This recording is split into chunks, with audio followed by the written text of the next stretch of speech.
Dernière ligne droite pour cette matinale, il est 8h30, dernière ligne droite aussi pour votre journée. Et oui, puisque ce soir c'est le week-end ou même les vacances, si vous faites partie des heureux chanceux, alors souriez, ça va être une très belle journée. Et vous allez le voir, le programme va vous donner envie de sourire. D'abord, ce matin, coup d'envoi pour une nouvelle campagne de vaccination contre la grippe saisonnière.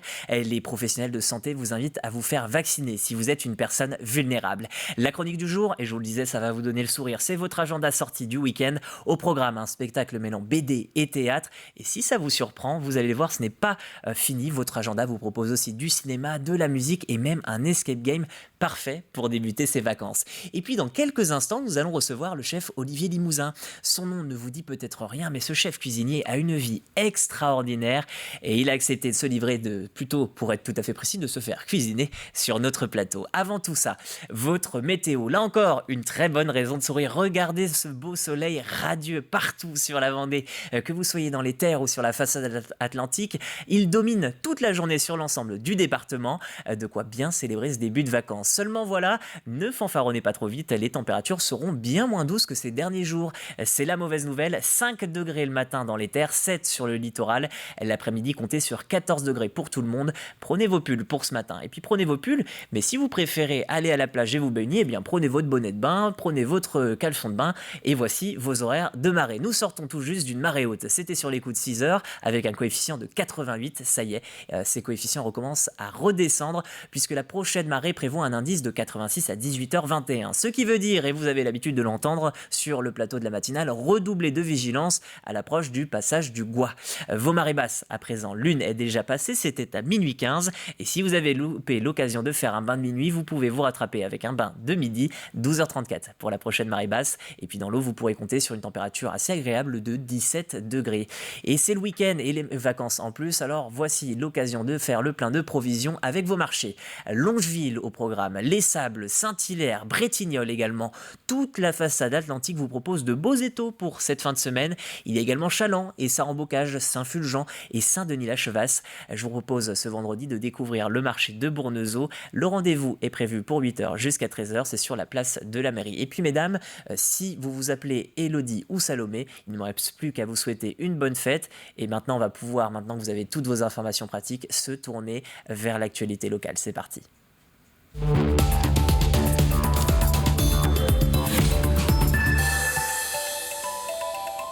Aujourd'hui débute une toute nouvelle campagne de vaccination contre la grippe. Avec les précautions issues de la pandémie comme les gestes barrières ou le port du masque, nous sommes plus vulnérables au virus de la grippe qu'habituellement.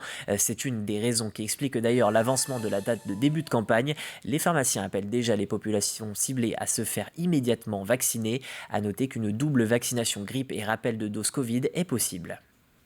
Il y aura un surplus d'activité dû à cette double campagne. D'habitude, on a l'habitude de gérer une campagne grippe, voilà, avec des mots de vaccination, on prend en charge les patients pour la vaccination grippe.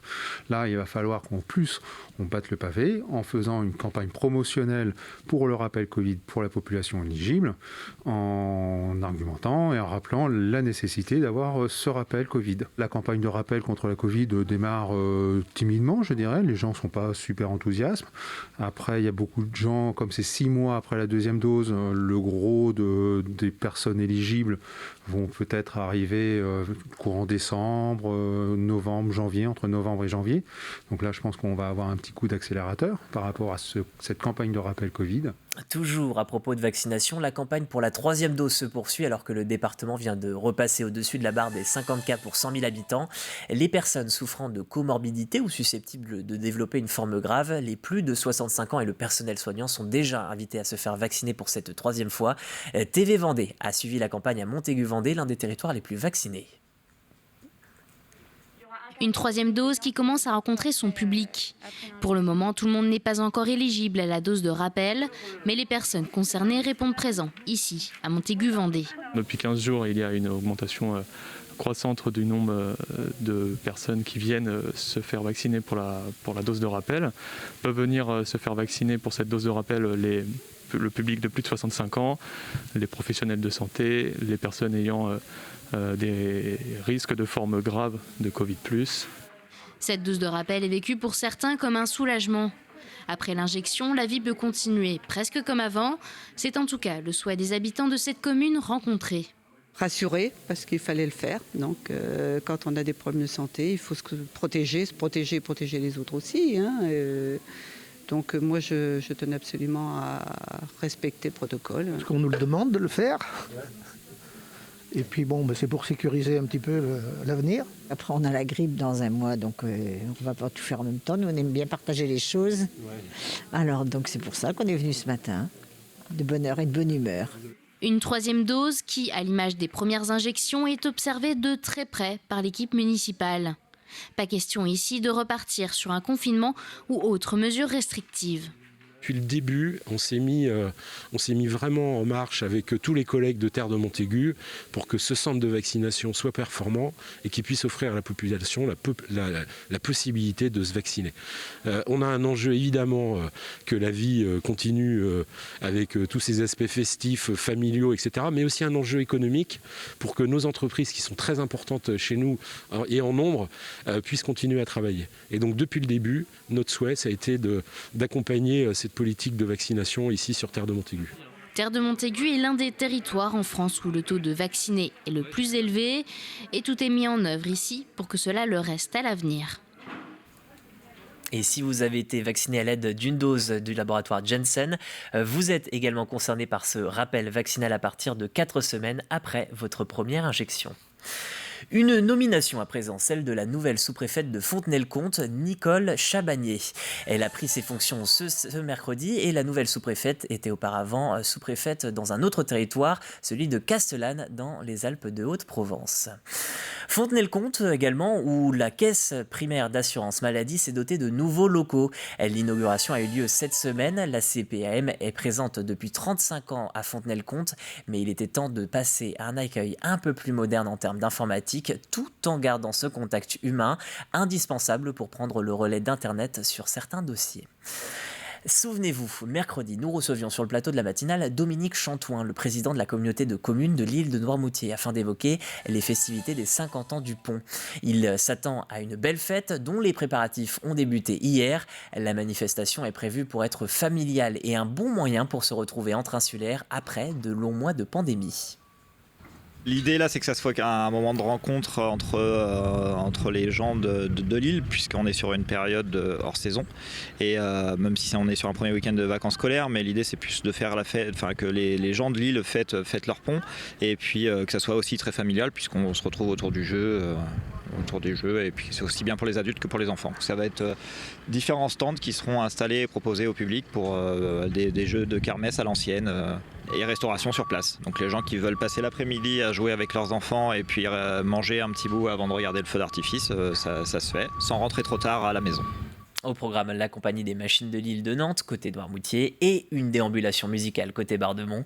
La journée du 23 octobre, vous l'avez entendu, se finira sur un beau feu d'artifice. Si petits-enfants et grands-parents se retrouvent pour les vacances, voilà une belle idée de sortie. Qui réussira à décrocher son certificat de scolarité ? À Fontenay-le-Comte, le musée L'École Autrefois vous propose de tenter l'examen du certificat d'études demain samedi dans ses locaux. Albin Mouton a taillé ses fusains dans la Vendée en direct. On va le faire dans les conditions les plus proches possibles de celles de Jules Ferry, c'est-à-dire dictée, rédaction, calcul mental, calcul, et on en a pour un après-midi, quoi. Là, c'était prévu sur la journée à l'époque. Nous allons le faire sur une demi-journée. On va essayer d'accélérer, on ne va pas tout prendre. Mais c'était l'occasion de tester. L'objectif de l'enseignement, c'était de préparer les enfants à rentrer dans la vie active. Alors, il s'agissait de leur donner une orthographe, une capacité de rédaction et de calcul. Et le calcul était, je dis bien calcul et pas mathématique, à l'époque on disait calcul. Hein. Et donc, il s'agissait que les enfants puissent, à la sortie de l'école élémentaire, devenir actifs. Inscription obligatoire, toutes les informations sur le site de l'Office du tourisme du pays de Fontenay-Vendée, rubrique activités. Partons à présent à la découverte d'une discipline qui est à la frontière du sport et du spectacle. Les Dagues du Cardinal sont une association d'escrime artistique. Après une longue période loin de la scène du fait du pass sanitaire et de la crise sanitaire, les entraînements viennent tout juste de reprendre et la troupe manque cruellement de membres. Elle lance donc un appel pour trouver de nouvelles recrues. Cyril Guillet vous propose de les découvrir.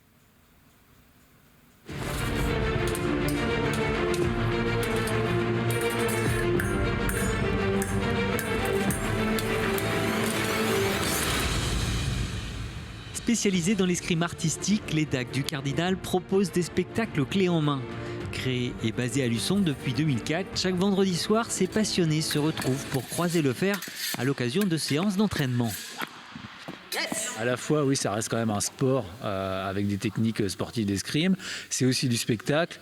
Et puis il y a aussi tout ce côté un peu très, très enfantin. On met un costume, on se roule par terre, on fait semblant de mourir. Il y a des bons, il y a des méchants. On reprend un peu des thématiques du répertoire traditionnel comme le Trois Mousquetaires, Cyrano. Et tout ça, pour moi, c'était génial, quoi. On a plusieurs objectifs. Alors, le premier, il est technique, c'est-à-dire d'apprendre l'escrime comme on la faisait au grand siècle, donc XVIIe siècle. Donc c'est de l'escrime classique, on va dire. Prime quart de volte, pointe au pied et en double avec une attaque à la tête. Seconde en changement de garde arrière, contre 2 secondes sur un rompé, pointe au flanc, fente à gauche. On a un objectif aussi artistique, c'est d'avoir la possibilité de le montrer en spectacle sous forme de scène. Donc on fait une mise en scène, ça veut dire aussi qu'on apprend des textes, ça veut dire aussi qu'on a des techniques théâtrales pour réussir à tout mener de front et donc pouvoir jouer un personnage sur scène. Bref, on met en scène en fait nos combats à l'intérieur d'un scénario. Et pendant ces séances d'entraînement, l'accent est tout particulièrement mis sur la préparation physique. On travaille beaucoup le cardio, puisque après dans le cadre des spectacles, il faut pouvoir enchaîner un duel d'une minute, 1 minute 30 qui est très, très physique, puis derrière pouvoir déclamer ses répliques sans être essoufflé, ou du moins trop essoufflé. C'est hyper complet, à la fois il y a l'entraînement sportif au début, il y a la précision de l'escrime, après en spectacle il y a les costumes d'époque, les textes de théâtre, c'est hyper varié. Et pour ce qui est des costumes, ils sont réalisés sur mesure en interne par Paulin. En Angleterre et au Canada, il y a beaucoup de troupes qui font de la reconstitution et qui ont fait des livres sur les costumes avec les patrons qui sont détaillés. Donc j'ai acheté ces livres et je recopie pour faire des costumes entre guillemets d'époque, mais adaptés à notre sport. Il faut qu'ils soient un tout petit peu plus amples pour qu'on puisse se battre. Après une longue interruption pour cause de pandémie, les Dagues du Cardinal recherchent activement de nouvelles recrues pour étoffer leur spectacle. En bref, attention si vous devez prendre les trains ce week-end. Sans accord entre direction et syndicats concernant les rémunérations et conditions de travail des cheminots, un mouvement de grève vient d'être lancé. Un train sur 10 est annulé ce vendredi sur la ligne TGV Atlantique et de fortes perturbations sont annoncées sur cet axe Paris-Grand Ouest, dont Nantes samedi et dimanche. Un tiers des TGV Inouï et Ouigo sont d'ores et déjà annulés pour ce premier week-end des vacances. Petit agenda sportif, enfin, en basket, début du match à 20h30 sur la pelouse de Chaland, opposée à la formation de Dax. Les féminines du RVPC tenteront d'effacer leur revers de la semaine dernière face à Tarbes. Après 2 déplacements, les Tigresses reçoivent Charnay Basket Bourgogne Sud pour le compte de la 4e journée de Ligue féminine de basket. Match demain, 20h, c'est sur le parquet, comme pour Chaland, vous l'aurez compris, sur le parquet des filles. En foot, les Herbiers en N2 reçoivent le stade Montois demain 18h, l'occasion d'engranger un peu de confiance face à la lanterne rouge du championnat après 9 journées. Le stade Montois possède 0 points. Et à la même heure, un beau match de N3 entre 2 clubs vendéens. Le Poiret-sur-Vie se déplace sur la pelouse de la Châtaigneraie. Voilà pour vos informations de ce vendredi matin. Je vous remercie de nous avoir écoutés. On va se tourner tout de suite vers la météo et on retrouvera juste après notre invité. À tout de suite. Bonjour à toutes et à tous. Après le premier gros coup de vent de la saison, c'est le retour du calme en Vendée avec un ciel plutôt dégagé. Il faudra cependant vous couvrir le matin puisque les températures vont baisser et pourraient même laisser place à quelques gelées. Mais avant tout, jetons un coup d'œil à ce vendredi 22 octobre où le soleil prédomine face à quelques nuages persistants. Le mercure baisse, comme je vous le disais, comptez 4 degrés seulement à la Châtaigneraie, 5 degrés à Montaigu-Vendée par exemple, 7 en bord de mer et jusqu'à 11 sur les îles.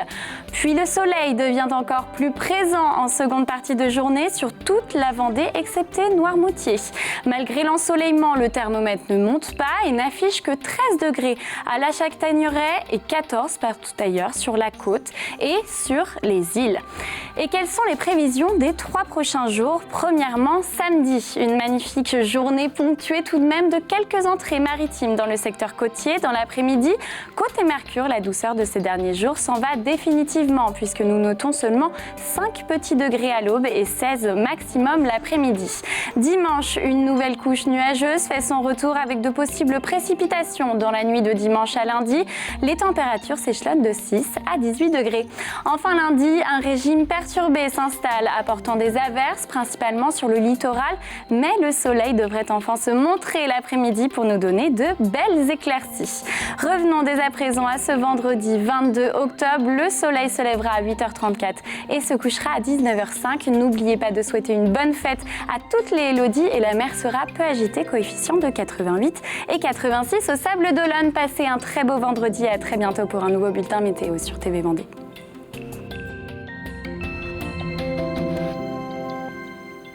Ça y est, vous avez toutes vos informations pour la météo, donc n'oubliez pas de bien vous couvrir ce matin. Il fait quand même un petit peu frais.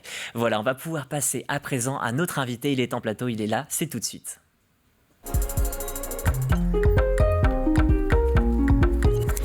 Olivier Limousin, bonjour. Bonjour. Alors vous êtes un chef cuisinier et puis, vous voyez, regardez, j'ai votre CV sous les yeux, mais quand on regarde ça, on se dit, mais quelle invitation au voyage. Vous avez fait beaucoup de pays, là, je vois la Suisse, là j'ai la Thaïlande, il y a un petit peu tout. Alors actuellement, parce qu'on va parler présent, on va revenir sur votre passé au fil de cet entretien dans ces 8 minutes, pour vous dire d'abord que depuis 2020, janvier 2020, vous êtes chef cuisinier dans une compagnie de Bangkok en Thaïlande. Ouais. Qu'est-ce que c'est que votre métier actuellement ? Alors actuellement, j'ai créé une compagnie qui s'appelle Executive Chef. Donc c'est une compagnie qui organise des repas à domicile suite au Covid, avec toutes les restrictions qu'il y a eu au niveau des restaurants. J'ai créé une compagnie à Bangkok, en Thaïlande, où justement je vais à domicile faire des repas un petit peu exclusifs et particuliers. C'est justement ce qui nous intéressait, parce que vous êtes un chef vendéen qui a décidé, c'est aussi le fil de la vie, et c'est ça qui est magnifique, c'est que parfois on s'installe ailleurs. Mais là, il y a eu cette particularité-là, c'est que le Covid est rentré dans votre vie, et vous vous êtes dit, il faut vraiment que je profite de la situation, profiter dans le sens, il faut que je diversifie mon activité en fait. Bien sûr, il a fallu trouver une solution pour continuer à travailler, pour continuer à donner du plaisir aux gens en cuisinant. Et donc, cette solution d'aller à domicile chez les gens a été la meilleure, la plus appropriée à la situation.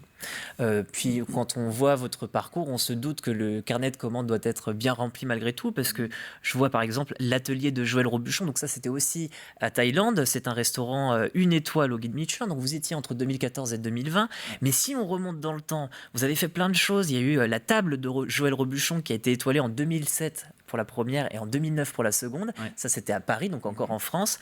Et on remonte. Je vois 1993-1994, vous étiez au service du ministère de la Défense. Donc ça, c'était pendant votre service militaire ? Pendant le service militaire, oui. J'ai eu la chance de travailler pour le général qui était à l'époque en place à Paris, en tant que cuisinier particulier. Donc c'est vrai que c'était un service militaire assez agréable. Oui, parce que mine de rien, vous avez réussi à mêler quelque chose qui est très rare parfois dans la vie et qui est pourtant fabuleux, c'est de travailler dans sa passion. Ça doit être génial. Exactement. Au quotidien. Ouais, exactement, la passion. J'ai la chance d'avoir un métier c'est pas un métier, c'est une passion. Donc c'est vrai que c'est toujours un plaisir d'aller au travail tous les jours et de donner du plaisir par la cuisine aux gens. C'est quelque chose d'extraordinaire. Alors le plaisir, ceci dit, ça se transmet, Ouais. c'est important. Ouais. Et je vois, par exemple, on a des chefs sur votre CV qui ont été meilleurs ouvriers de France. Denis Crosset, Philippe Groux. Alors, je suis navré si la prononciation n'est pas tout Bien à fait sûr, ouais. parfaite. Ouais. Mais qu'est-ce qu'ils vous ont appris, ces grands chefs? Écoutez, ce qui est le plus important dans le métier, c'est la tradition, c'est la transmission.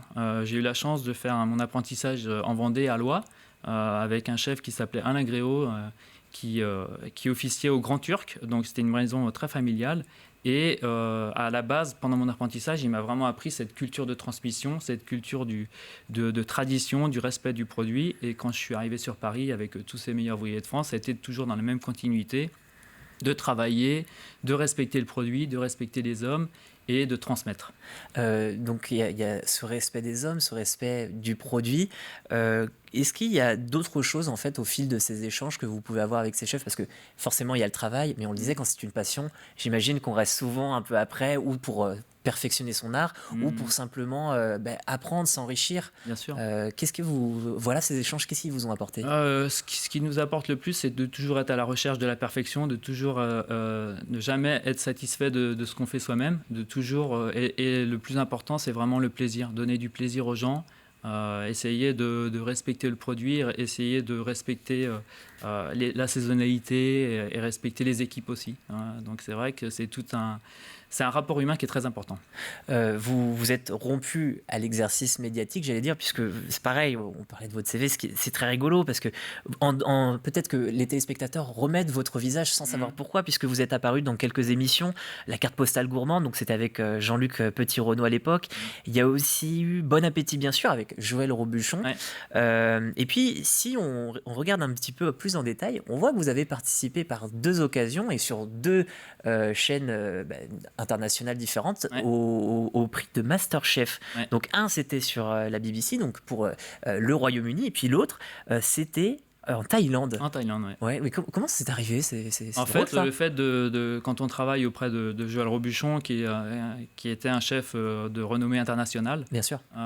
J'ai eu la chance de partir travailler pour lui à Londres. Donc, quand on est son chef, qu'on le représente à Londres, automatiquement les médias sont intéressés. Et c'est vrai que MasterChef a été une expérience assez extraordinaire à Londres. J'ai eu l'occasion d'être le juge de la demi-finale. Et ensuite, quand j'ai déménagé à Bangkok, en Thaïlande, la situation s'est renouvelée. Donc c'est vrai que c'est toujours un honneur et c'est toujours quelque chose de particulier de juger et d'essayer de transmettre toujours cette transmission auprès des jeunes. Eh bien, la transmission, on va en parler, puisque vous-même, on vous a transmis, on en a déjà évoqué au fil de votre parcours, mais c'est un parcours extrêmement international, et pourtant tout est parti de Vendée à Saint-Michel-Mont-Mercure, où vous avez passé votre CAP et votre BEP. Bien sûr. Et comment ça s'est passé? Ce qui est important, encore une fois, le rôle de mon maître d'apprentissage, Alain Gréau, a été vraiment primordial. L'apprentissage en cuisine, c'est ce qu'il y a de plus important. Et j'ai eu la chance de le rencontrer, et il m'a tout de suite envoyé à la maison familiale de Saint-Michel-Mont-Mercure, qui est pour moi une des meilleures écoles en France, que ce soit au niveau de la cuisine, de la boulangerie, de la pâtisserie, de la sommellerie, du service en général. C'est vraiment un centre de formation, une maison familiale qui est de renommée nationale. Et pourquoi donc?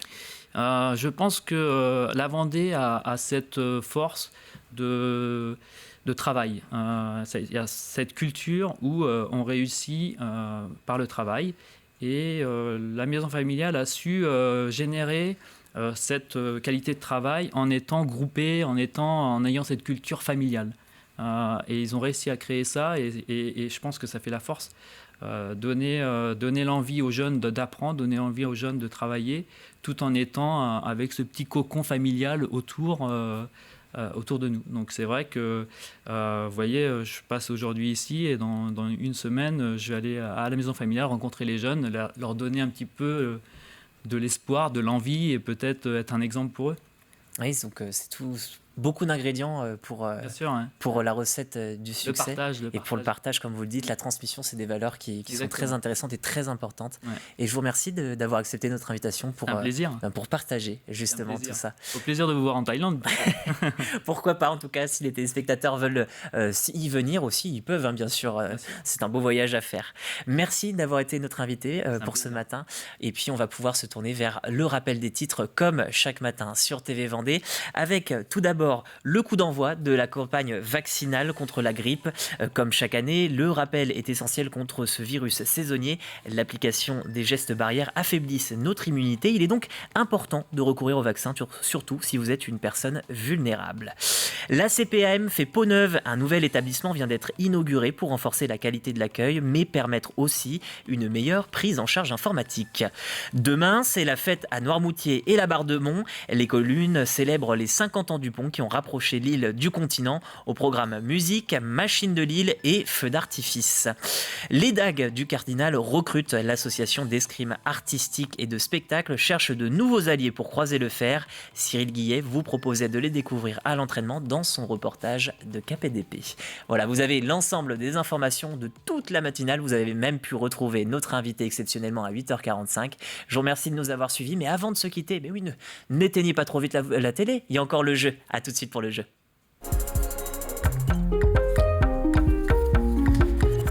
Dernière chance pour jouer à notre jeu de la semaine. La question, la voici, elle est sur la feuille comme d'habitude.